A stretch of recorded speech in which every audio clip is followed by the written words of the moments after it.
할렐루야, 반갑습니다. 제 옆에 분들과 인사하겠습니다. 당신을 뵈니 하나님 뵙는 것 같습니다.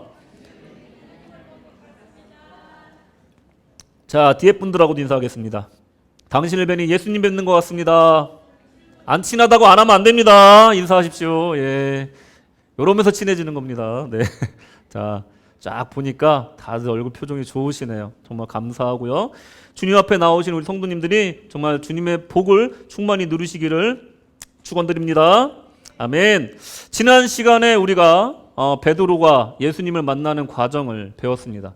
여러분들 오늘 이 자리가 어떤 자리인지 베드로의 만남을 통해서 한번 생각해 보시기 바랍니다. 주님과 갑자기 우리 삶에 개입해 들어오신, 뛰어 들어오신 주님이 내 배에 뛰어 올라오셔서 육지와 조금 떼기를 청하시고 단둘이 그곳에 앉아서 하나님의 말씀을 선포하는 그 시간이라는 것을 여러분들 기억하시고 이 시간을 주님 안에서 충만히 즐기시길 바랍니다. 은혜 많이 받으시기 바랍니다. 아멘. 오늘 함께 나누실 말씀은 이제 베드로를 만나고 어부들을 만났으니 이제 마태를 만날 시간입니다. 여러분들 슬라이드를 한번 보시겠습니까? 보세요. 요쪽하고 요쪽하고 완전 다릅니다. 닳고 닳았죠. 1829년도. 자, 저건 수도승이 항상 그 자리 한 자리에서 기도하던 자국이라고 합니다. 한 노래만 그냥 판 거예요. 예, 한 노래. 이 사람은 한 노래를 연습을 평생 한 겁니다. 강아지가 주인을 기다리는 한 자리에서 기다린 거죠. 예. 여러분 어떠세요? 이 사진을 보시니까 어떤 느낌이 드십니까? 저는 이 오랫동안 한 자리를 지키는 것 그리고 꾸준한 모습에 대해서 일단 첫째로 감동을 받았고요. 특히 저 강아지한테 야, 저 충성심 참 훌륭하다. 나보다 낫다. 이런 생각을 많이 했고요. 그리고 또 한 가지 저의 관점은 뭐였냐면 인생을 생각하게 됐어요. 인생을. 이 세상에는 두 가지 인생이 있지 않는가. 첫째는 세상의 풍파에 깎여나가서 닳고 다른 인생이 있고 또 한편으로는 하나님의 그 창조주의 손길에 의해서 조각되어진 인생이 있다라는 생각이 들었습니다. 여러분의 삶은 어떻습니까? 여러분은 주님께 조각되어지는 삶이십니까? 아니면 세상의 풍파에 깎여나가는 인생이십니까? 세월의 풍파에 고난당하여도 주님 뜻대로 하루하루 따라 살다 보면 우리의 인생의 말미에는 아름다운 신앙의 인품과 그리고 영적인 열매를 맛볼 수 있다는 것을 묵상해 보았습니다. 여러분 지난 시간 동안 우리가 9번의 누가복음 설교를 통해서 제가 종합해 보니까 우리 인생의 목적이 딱 하나더라고요. 그게 뭐냐면 하나님 뜻대로 사는 거였습니다. 우리가 하나님 뜻대로 살려면 어떻게 해야 되냐? 누가복음을 통해서 생각해 보니까 예수님처럼 살면 되더라고요. 그러면 예수님처럼 살기 위해서 오늘 우리가 이렇게 누가복음을 배우고 있는 것입니다. 할렐루야. 우리가 오늘 주님의 삶을 통해서 하나님 뜻대로 살아가는 방법을 지금 배우고 있는 것입니다. 주님의 삶을 단순하게 설명을 하라면 큰 틀에서 한번 본다면 40일 광야 그리고 공생애 그리고 십자가 부활 승천 이렇게 큰 틀로 볼 수가 있습니다. 또 이런 순환의 패턴을 볼 수가 있는데 매일의 삶의 패턴을 한번 보면 어떠냐면 한적한 곳으로 나아가고 말씀을 가르치신 후에 이적과 기사를 보이시고 하나님께 영광 돌리고 다시 한적한 곳으로 물러나셨어요. 이게 예수님의 삶의 패턴이었던 겁니다. 맨날 뭐 장사관이 막 신앙의 사이클 얘기하고 하니까 장사관이 혼자 생각해낸 거겠지 생각하셨을지 모르겠지만 사실은 제가 누가복음을 준비하면서 그 말씀을 저에게 주신 거예요. 그러니까 예수님의 삶의 패턴이 이렇다는 거예요.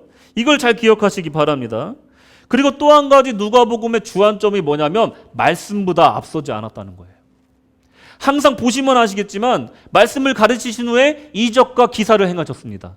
이적과 기사를 행한 다음에 말씀을 전하신 게 아니라 말씀을 항상 가르치신 후에 그 다음에 이적과 기사를 행하셨다는 겁니다. 누가복음 4장 38절 보시면 예수께서 일어나 회당에서 나가사 시몬의 집에 가서 장모의 열병을 고쳐주시는 겁니다. 말씀을 전하시다가 그리고 5장 4절에 보시면 말씀을 마치시고 시몬에게 이르시되 깊은 데로 가서 그물을 내려 고기를 잡으라. 그리고 하루는 가르치실 때 갈릴리의 각 마을과 유대와 예루살렘에서 온 바리새인과 율법교사와 앉았는데 병을 고치는 주의 능력이 예수와 함께하더라. 가르치시는 중에 그 다음에 기적과 이사가 일어났다는 거예요. 이 누가복음의 주안점은 확실합니다.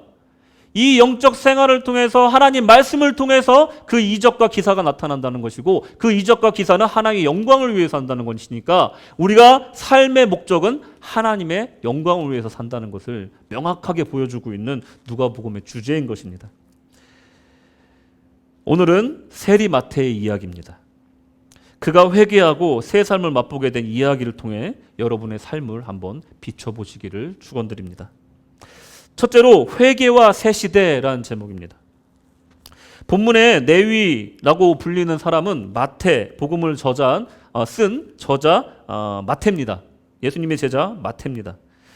누가복음 5장 27절에 보시면 그 후에 예수께서 나가사 레위라는 세리가 세관에 앉아 있는 것을 보시고 나를 따르라 하시니 마태복음 9장 9절에 똑같은 구절이 있습니다.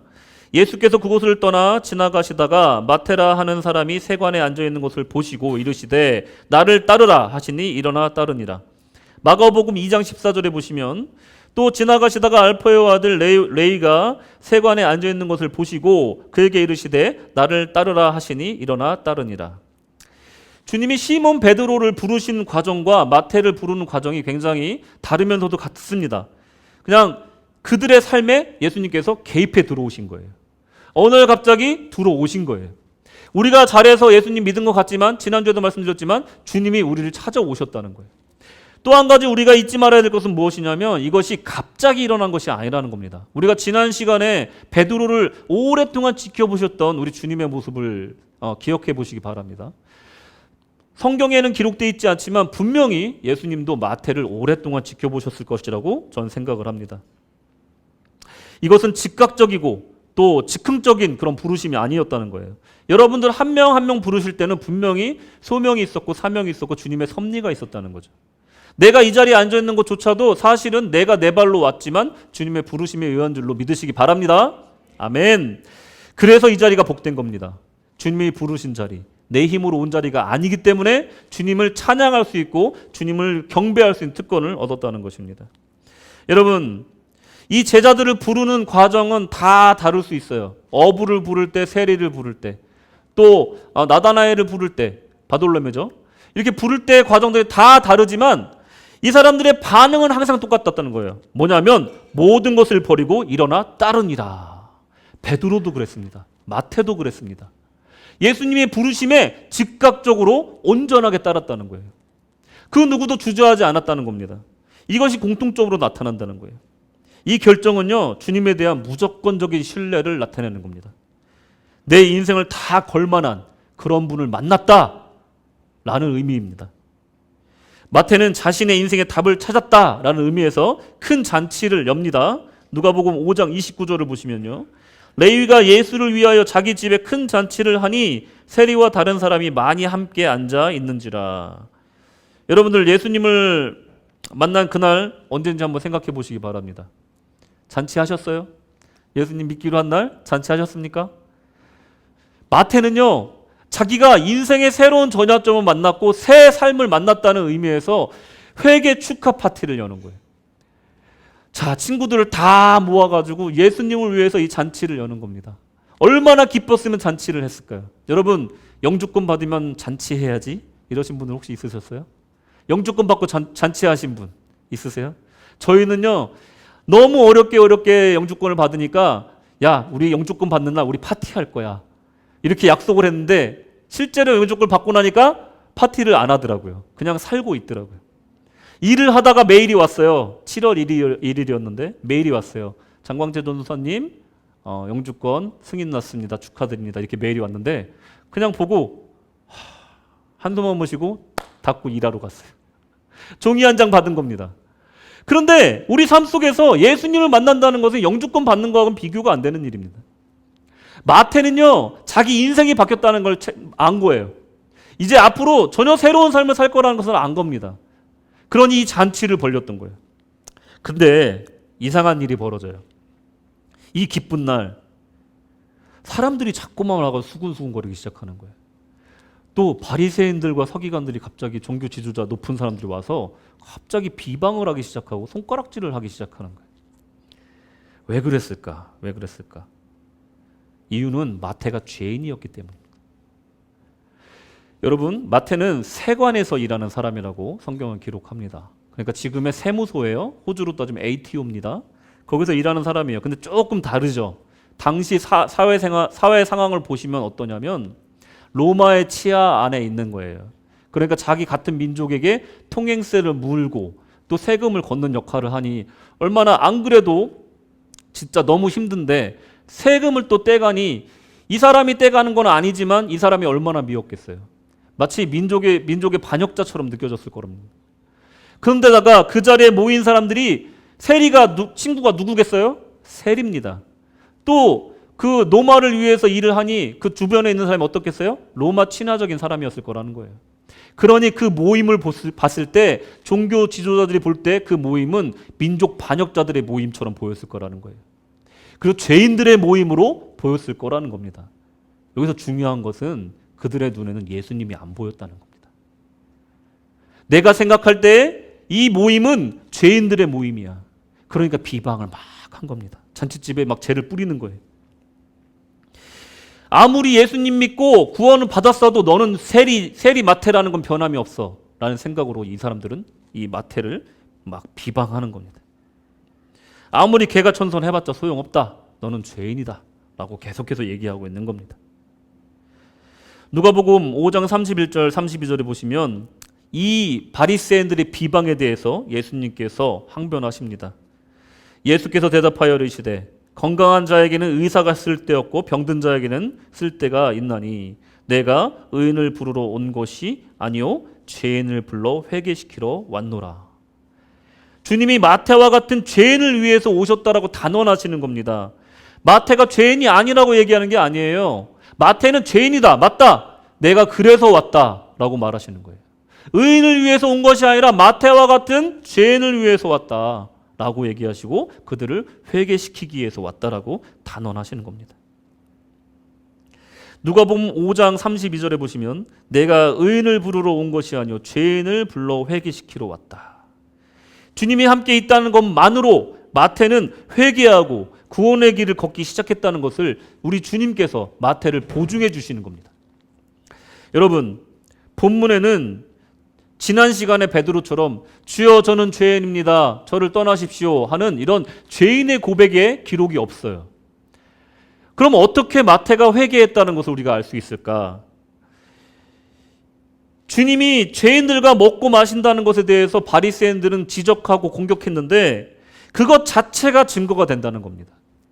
우리 주님은 성자이시고 하나님이신데 그분이 함께 하셨다는 것은 이 사람이 죄를 회개했다는 의미를 갖고 있는 거예요. 물론 죄인들을 회개시키기 위해서 죄인들을 찾아가시고요. 우리 주님은 또 그 죄인들을 회개시키기 위해서 그들이 살고 있는 곳으로 직접 찾아가셔서 그들을 회개시키는 분이시지만 오늘 이 잔치라는 것은 그 사람이 마태가 회개했다는 것을 기념하고 축하하기 위한 자리였다는 것이고 주님께 감사하는 잔치였다는 거예요. 그러니 그 회개를 했다는 증거라는 거죠. 이 잔치 자체가. 성자 예수께서 죄인과 함께 한다는 것을 바리새인들은 불경한 일이라고 생각했습니다. 하나님의 아들이 맞냐? 하고 의심하는 계기가 됐다는 겁니다. 왜 그런지 아십니까? 이전까지 유대교는요, 죄사함 받는 방법이 딱 하나밖에 없었습니다. 그건 뭐냐면 제사였어요, 제사. 그 누구도 죄를 사함을 제사 외엔 다른 방법으로 받을 수가 없는 거예요. 동물의 피를 보고 그것을 바치고 그리고 그 몸을 불태워서 하나님께 올려드려야만 죄를 받을 수 있는 것이 유일한 제사한 방법이었는데 그것을 집행하는 사람들이 이 종교 지도자였다는 겁니다. 그들을 완전히 파쇄하고 예수님이 너의 죄를 사하였도다 라고 말하니 그들 입장에서는 자기들이 완전히 무시당한 상황이 된 겁니다. 그러니 그들이 화가 났던 거예요. 근데 우리가 이 바리새인을 통해서 생각해 봐야 될 건 무엇이냐면 죄 사할 권한이 누구에게 있느냐예요. 죄 사할 권한이 누구에게 있느냐가 중요하다는 겁니다. 제사에서 회개로 나아갔는데 죄 사함의 권한이 누구에게 있느냐? 오직 죄 사함의 권한은 하나님께 있는 줄로 믿습니다. 아멘. 이 땅에서의 죄 사함의 권한은 예수님께 있는 줄로 믿습니다. 아멘. 또 한 가지 우리가 봐야 될 것은 이 회개의 주체가 누구냐 이거예요. 제사는요, 우리가 드려지는 그 제물을 통해서 사람의 죄가 사함을 받지만 회개는요, 회개의 주체가 누군지가 중요합니다. 그게 무엇이냐면 여러분들 보다시피 제가 여러 번 말했죠. 메타노이어, 메타, 변하다, 노이어, 마음, 영혼입니다. 슈, 히브리어로 돌아오다란 뜻이에요. 그럼 한문으로 회개, 돌이키다는 뜻입니다. 돌이키다는 뜻. 종합해서 보면 뭐예요? 내 악한 생활을 청산하기 위해 돌이켜서 주님께로 나아가고 다시는 그쪽으로 돌아가지 않는 것을 말하는 거예요. 제사는 어떻습니까? 내가 제사를 지어서 죄사함을 받고 나면 그 다음 제사까지 기다리면 되는 거예요. 또 죄 짓고 살아요. 또 제사 드리고 죄를 또 해결합니다. 일시적으로. 또 제사를 드려서 또 일시적으로 해결하고 또 살아갑니다. 이게 제사의 모습이라고 한다면 완전히 제 모습을 해결해 버리신 게 우리 주님의 십자가라는 것을 믿으시기 바랍니다. 그렇기 때문에 그 죄사함과 이 제사의 죄사함은 전혀 다른 죄사함이 될 수밖에 없다는 거예요. 거기에 주체는 바로 너희가라는 것입니다. 너희가. 사도행전 2장 38절 보시겠습니다. 다 같이 읽겠습니다. 시작. 베드로가 이르되 너희가 회개하여 각각 예수 그리스도를 이름으로 세례를 받고 제사함을 받으라. 그리하면 성령의 선물로 받으리라. 아멘. 회개의 주체가 누굽니까? 너희입니다. 너희. 우리. 하나님께서 너희를 회개시키겠다 이게 아니고 너희가 회개하면 예수의 이름으로 세례도 받을 수 있고 성령도 받을 수 있다는 거예요. 죄사함의 주체는 하나님이시지만 회개의 주체는 우리라는 거예요. 너희라는 겁니다. 하나님은 성경 전체의 역사 속에서 백성들이 죄를 지을 때마다 하나님의 선지자를 보내셔서 말씀을 비춰주시고 그들의 죄를 밝히 알려주십니다. 그러고 외칩니다. 돌아오라. 여호와께 돌아오라. 이렇게 외치십니다. 내가 너희를 회개시켜 줄 테니까 너희들은 가만히 있어라가 아니라 돌아오라라고 말씀하시는 거예요. 슈 말씀하고 계신 거예요. 그러니까 내가 가만히 있어서 되는 일은 아무것도 없다는 거예요. 우리의 신앙을 주님 앞에 보여드려야지만이 우리가 아무리 능력 없고 아무 권세가 없더라도 주님 앞에 주님 저 살려주십시오 하고 소리를 질러야 살려줄 수 있다는 겁니다. 우리의 의지를 주님 앞에 내어놓아야지만이 하나님이 우리에게 주님의 권능을 보이신다는 거예요. 죄사함을 주신다는 거예요. 아무리 미약한 우리의 반응이라도 그것을 주님께 드려야 된다는 겁니다. 결론적으로 죄사함은 하나님이 하시지만 회개의 주체는 우리라는 거예요. 우리라는 거예요. 오늘 본문에 마태가 직접적으로 회개하는 문장이 나오진 않지만 모든 정황상 마태는 죄를 고백하고 회개했다는 것을 알 수가 있습니다. 주님과 함께하고 있으니까요. 주님 앞에서 바리새인도 사두개인도 서기관도 세리도 어부도 모두 죄인이라는 겁니다. 우리 모두 죄인이라는 겁니다. 그것을 깨달는 순간 주님 앞에 회개하게 되고 주님을 따르게 된다는 겁니다. 결론적으로 말하면 바리새인들의 행위는 하나님의 새로운 제사함 방식을 거부하는 거였습니다. 그리고 예수님의 인정하지 않는 행동이었다는 거죠. 예수님을 메시아로 인정하지 않는 행위였다는 거예요. 21절에 보시면 서기관과 바리새인들이 생각하여 이르되 이 신성 모독하는 자가 누구냐? 오직 하나님 외에 누가 능히 죄를 사하겠느냐? 하나님밖에 죄를 못 사하는데 예수님의 이 모든 죄 사했다는 모든 말이 다 신성 모독이라고까지 얘기를 하고 있는 바리새인들입니다. 그런데 예수님께서 말씀하십니다. 24절에 그러나 인자가 땅에서 죄를 사하는 권세가 있는 줄을 너희가 알게 하리라. 이 땅에서 죄를 사하는 권세가 누구에게 있다고요? 예수님에게 있다는 겁니다. 성자 예수께 있다는 겁니다.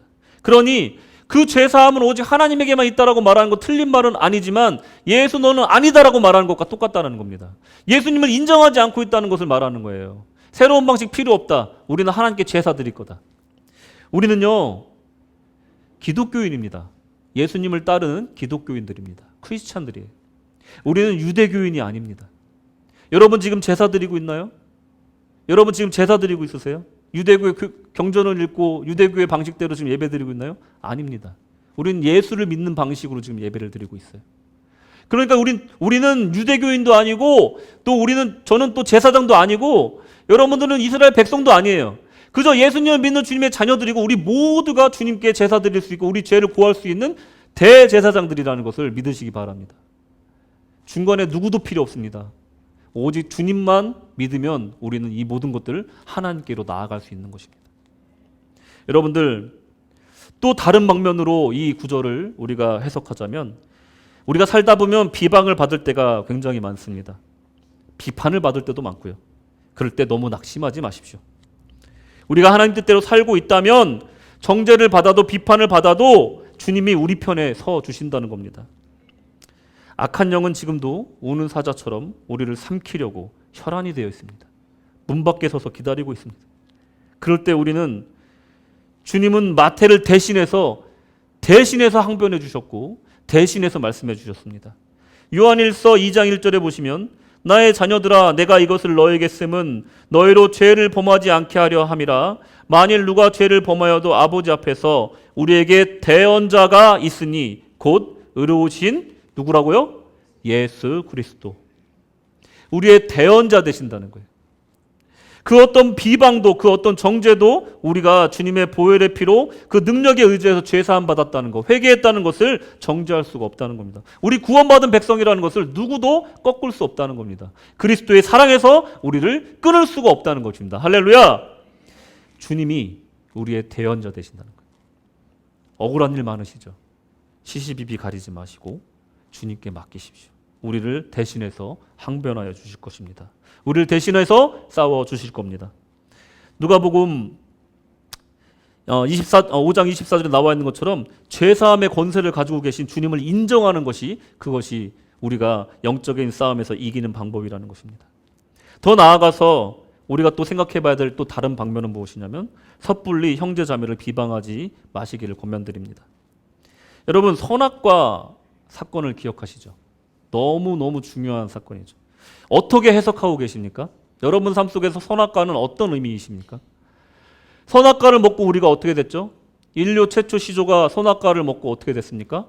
눈이 밝아져 선악을 분별하고 자기의 벗음을 알게 됐습니다. 이게 뭐가 잘못됐나요? 선과 악을 구분하고 더 잘 알아야지만이 선을 구분해서 악을 행하지 않게 되는 거 아닌가요? 왜 선악을 분별하는 것이 죄입니까?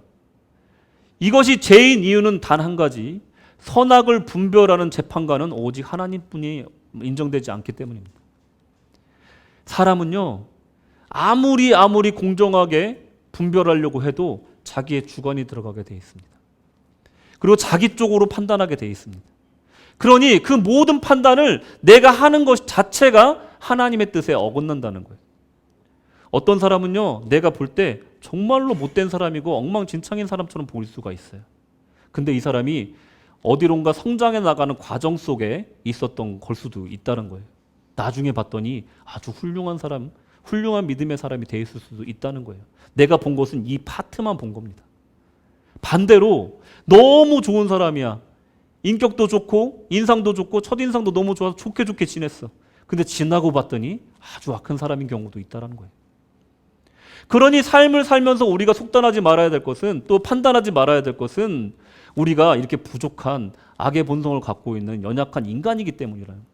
모든 판단은 하나님께 맡기고 우리는 주님 앞에 판단하지 말아야 된다는 것입니다.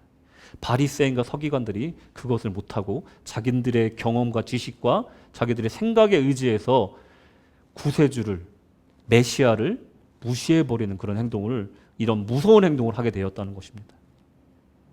여러분, 우리에게 허용된 것은, 우리에게 허용된 권리는 오직 서로를 사랑하는 권리입니다. 비방하시기보다 오히려 더 사랑하시기 바랍니다. 비방하시기보다 더 관용하시기 바랍니다. 그것을 통해서 주님이 일하실 줄로 믿습니다. 두 번째로 계속 33절을 보시면요, 주님은 마태를 위해서 항변하지만 바리새인들은 더 거세게 몰아붙입니다. 그런 바리새인들에게 주님은 세 가지 비유로 말씀을 하시고 마태를 항변해 주십니다. 첫째 비유는 혼인잔치의 비유입니다. 이제 막 시작한 마태, 이 새로운 삶을 살고자 하는 이 의욕에 넘친 마태에게 그들만의 잣대를 갖다 대는 거예요. 넌 이래서 죄인이야. 너는 이래서 너는 거룩하지 않아 하면서 잣대를 갖다 대는 거예요. 그런 마태를 괴롭히는 바리새인과 서기관들 앞에 주님이 비유로 말씀하십니다. 혼인잔치에 손님으로 온 사람들한테 먹지 말라고 할 수 있냐? 혼인잔치에 신부인데 먹지 말라고 할 수 있냐? 그러니까 바리새인들이 이렇게 얘기해요. 세례 요한의 제자들도 자주 금식하고요. 바리새인의 제자들도 그렇게 합니다. 근데 예수님의 제자들은 어떻게 하고 있습니까? 맨날 먹고 놀지 않습니까? 맨날 먹고 마시지 않습니까? 이게 영적인 삶입니까? 하고 예수님께 말을 하는 거예요. 바리새인들이. 그럴 때 주님께서 말씀하시는 거예요. 잔치에 와서 먹지 않는 것이 더 이상하다. 얘기하시는 거예요. 예수님과 함께 있는데 금식하는 것이 더 이상하다. 이 잔치에 참여했으면 잔치의 의미에 맞게끔 행복하게 즐겨야 되는데 거기서 거룩하다 하면서 있는 것 자체가 이상하다라고 말하는 겁니다. 여러분, 혼인잔치 손님들에게 먹지 말라고 할 수 없고 오히려 풍성히 먹고 즐기라고 더 권해줄 수밖에 없는 겁니다. 34절에 보시면 예수께서 그들에게 이르시되 혼인집 손님이 신랑과 함께 있을 때 너희가 그 손님을 금식하게 할 수 있느냐 이렇게 얘기하시는 거예요.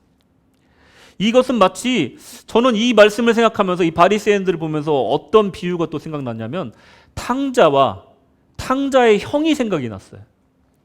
탕자요, 말 그대로 탕자입니다.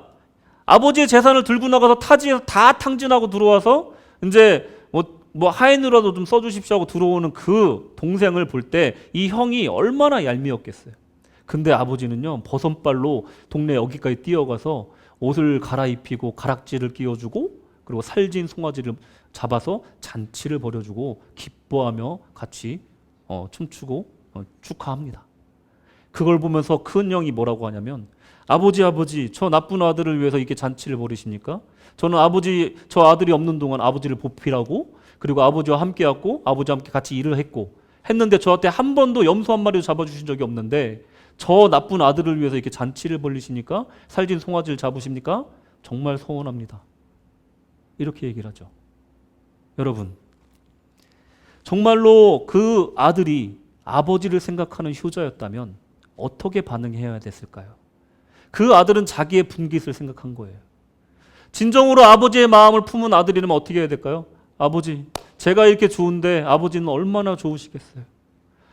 아, 동생아, 지금이라도 돌아와서 너무 고맙고 너무 좋다. 아버지가 이게 기뻐하신다. 너 없는 동안 얼마나 마음 아파하셨는지 아냐. 지금이라도 와서 좋다. 앞으로는 우리 효도하면서 잘 살아보자. 이렇게 얘기하는 것이 아버지의 마음을 이해하는 큰아들이겠죠. 공감이라는 거예요. 하나님의 마음을 우리가 공감한다는 겁니다.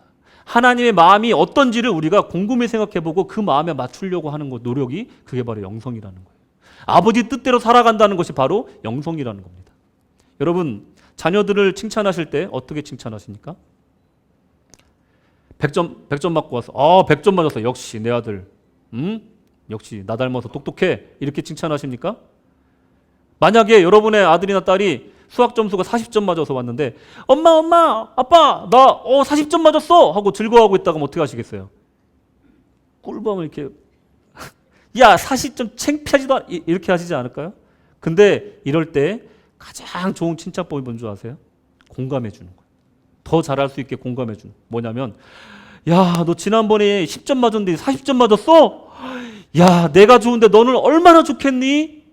이거예요. 나는 내가 이렇게 좋은데 너는 얼마나 좋겠니? 아버지, 제가 이렇게 좋은데 아버지는 얼마나 좋으시겠어요? 공감해 주는 것이 가장 좋은 칭찬이고 그것이 주님 뜻대로 살아가는 방식이라는 거예요. 이제 앞으로 이렇게 칭찬하십시오. 남편이 뭐 잘하잖아요. 그러면 자기야, 내가 이렇게 좋은데 자기는 얼마나 좋겠어. 이렇게 해주세요. 또 와이프가 잘하면 야, 나 장가 잘 갔다. 아우, 장가 잘 갔다. 내가 이렇게 좋은데 너는 얼마나 좋겠니 자기야. 이렇게 칭찬해 주시라는 거예요. 왜 표정들이 다 왜 그러세요? 절대 못 하시겠어요? 하시는 분들에게 복이 있을 줄 믿습니다. 예, 저도 가서 하겠습니다. 네. 아버지를 공감하는 사람이 주의 뜻대로 사는 사람이에요. 왜 우리가 안 믿는 사람들을 보면 가슴이 아픕니까? 왜 우리 모퉁이 사역할 때 그 이슬람 무슬림 사람들이 왔는데 예수님 안 믿는 사람, 주님 안 믿는 사람들이 히잡을 쓰고 우리 교회를 왔는데 왜 우리가 그 사람들을 보면서 가슴 아파해요? 그들은 막 전도하고 싶어요? 왜 복음을 전하고 싶어요? 아버지 마음이 내 안에 있으니까. 주님의 보혈이 내 혈관 가운데 흐르고 있으니까 그래요. 아버지가 저 영혼을 볼 때 얼마나 가슴 아프실까? 어떻게 하다 저렇게 알라신을 믿게 되었을까? 나를 믿었더라면. 예수님이 얼마나 가슴 아파하실까? 그 마음으로 그들을 대하는 거예요. 그 사랑으로. 그러니까 그들에게 뭐라도 하나 더 주고 싶은 거고요. 기도라도 한번 더 해주고 싶은 거예요. 여러분 놀라운 사실 하나 알려드릴까요? 이번 주 금요일 날 모퉁이 사역을 하면서 한 8, 9명 정도의 이제 지역 분들이 오셨어요. 바우처도 받아가지고. 제가 하도 기도 제목을 이제 받는 방법이 너무 좀 그래서 We pray for you 하고 이렇게 쪽지를 복사를 여러 장 해가지고 이렇게 앞에다 놨어. 한 명도 빠짐없이 자기 기도 제목을 다 적고 갔습니다. 제가 그 자리에서 바로 기도해 줬어요. 여러분 사람들은요 인생이 다 버거워요. 사람들은요 다 인생이 다 힘든 겁니다. 그럴 때 하나님의 이름으로 기도해 준다는 사람이 옆에 있으면요 그게 동화줄 같은 거예요. 그런 사람들조차도 알라신을 믿는다는 그 사람들조차도 기독교 교회에 와서 기도를 해달라고 한다니까요. 갑자기 저 문을 열고 들어와가지고 너 목사냐? 나 기도해줘. 이런 사람들이 생긴다는 거예요. 인생은 이렇게 누구에게나 버겁다는 거예요. 그때 우리가 예수의 이름으로 그들을 위해서 기도해 줄 수 있는 것은 우리가 하나님의 마음을 품었기 때문입니다. 하나님의 마음을 공감하는 사람들. 그 사람들이 주님 뜻대로 살아가는 사람들이라는 거예요. 두 번째로 새 옷과 낡은 옷의 비유예요. 어떤 사람이 새 옷을 어제 샀어. 근데 예전부터 내가 잘 입던 옷이 있어요. 내 몸에 딱 맞는 청바지나 아니면 원피스 이런 게 있어. 오랫동안 먼 일 있으면은 중요할 때마다 입던 좋아하는 옷이 하나씩 있다고 생각해 보시자고요. 근데 어떡하다 구멍이 났어요. 근데 어제 산 옷이 생각났어. 그 옷을 잘라가지고 패치를 붙여서 꼬매는 거예요. 그렇게 하는 사람이 있을까요? 그렇게 하면 어떻게 되죠? 낡은 옷도 버리고 새 옷도 버리는 겁니다. 예수님이 이 비유를 하시는 거예요. 또 마지막으로 새 포도주와 오래된 포도주의 비유를 드십니다. 새 포도주는 새 부대에 담아야 된대요. 왜 그럴까요?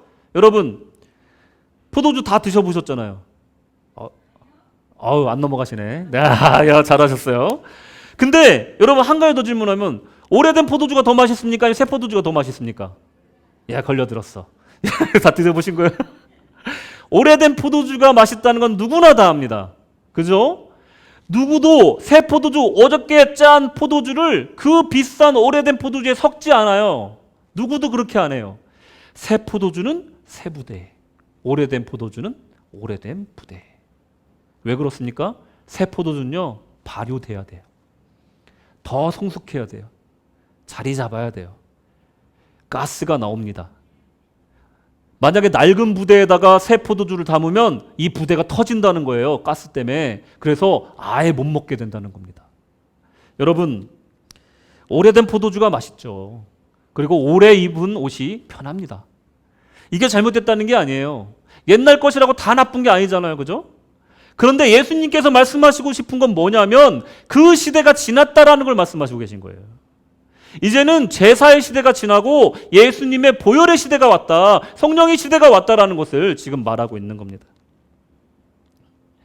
오늘 설교를 마무리하면서 마태의 사역, 마태 최후의 모습에 대해서 잠깐 말씀드리면서 설교를 마무리하겠습니다.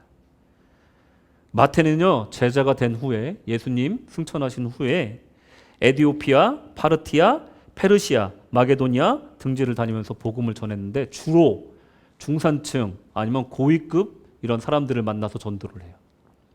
왜냐하면 세리란 직업이 그 당시 중산층이었고 고위 관료들과 같이 관계가 있는 직업이었기 때문에 예수님이 그들의 전도를 위해서 마태를 부르신 겁니다. 마태는 그렇게 쓰임을 받다가 누구한테 순교를 당하냐면 사내들인에 끌려가서 순교하게 됩니다. 무슨 말이에요?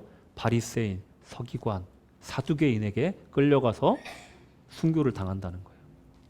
여러분, 성경에서 예수님을 가장 많이 만나고 예수님을 가장 많이 예수님과 대화한 사람이 누구냐면 바리새인, 서기관, 사두개인이에요.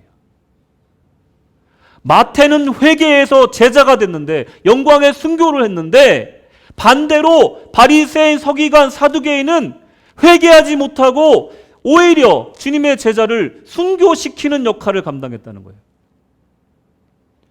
예수님을 많이 만나는 게 중요한 것이 아니라 심령으로 만나야 되고 회개해야 된다는 거예요. 그 회개를 우리 삶 속에서 이어가고 완성시켜 나가야 된다는 것이 그래서 중요하다는 겁니다. 교회를 많이 나오는 게 중요한 것이 아니라 진심으로 주님을 따라야 된다는 겁니다. 주님이 사시는 그 방식대로 우리도 살아가야지만이 우리가 바리새인의 길을 걷지 않는다는 겁니다. 새 포도주는 새 부대. 여러분 얼마나 주님 뜻을 알고 싶으십니까? 얼마나 주님의 뜻을 알기를 갈급해 하십니까? 나에게 향한 하나님의 뜻이 내 개인적으로 나에게 하나님께서 원하시는 소명이 무엇인지 얼마나 갈급하세요? 내가 이 자리에 남아있는 이유가 무엇인지 얼마나 궁금해 하십니까? 여기에서 우리가 할 일이 없다면 승천하실 때 우리를 다 데려갔겠죠? 우리가 왜 지금도 이 땅에 발을 붙이고 이 세상에 살고 있습니까? 먹고 살기 위함이 아니겠죠? 당연하겠죠? 그렇다면 주님이 우리에게 주신 소명이 무엇인지 궁금하십니까? 얼마나 궁금하십니까? 그 소명을 알기 위해 오늘도 주님을 따라가는 겁니다. 오늘도 한적한 곳에 가서 배를 띄워놓고 주님과 교제하는 겁니다. 성령의 충만함을 받는 겁니다. 우리가 세상에 묻어있을 땐 주님 뜻을 절대 알 수 없습니다. 오래된 옷을 입게 되고요. 그리고 내 입맛에 맞는 것을 먹게 됩니다. 하지만 육지에서 조금 떼서 주님과 고립돼서 앉아있을 때 그때 비로소 내가 죄인임을 알게 된다는 겁니다. 여러분의 신앙이 깊은 곳으로 나아가시기를 축원합니다. 주님 뜻대로 매일매일 살아가시기를 축원합니다. 그래서 오랜 세월 지났을 때 여러분의 모습이 그저 우연하게 세월의 풍파에 맞아 변한 그런 자연의 모습이 아니라 창조주의 손길에 의해 걸작으로 조각되어진 정말 아름다운 모습으로 주님께 나아가시기를 정말로 진심으로 축원드립니다. 기도하겠습니다. 할렐루야. 주님만 영광 받으시옵소서. 주님 사랑합니다. 오직 이 말뿐입니다. 그 마음으로 살게 하소서. 주님께 나아가는 것이 너무도 기쁘고 주님과 동행하는 그 길이 너무도 행복합니다. 하나님, 이 기쁨과 행복함을 세상 그 누구에게도 뺏기지 않도록 성령의 충만함으로 함께하여 주시옵소서. 주께서 함께 하시길 원하며 예수님의 이름으로 기도드렸습니다. 아멘.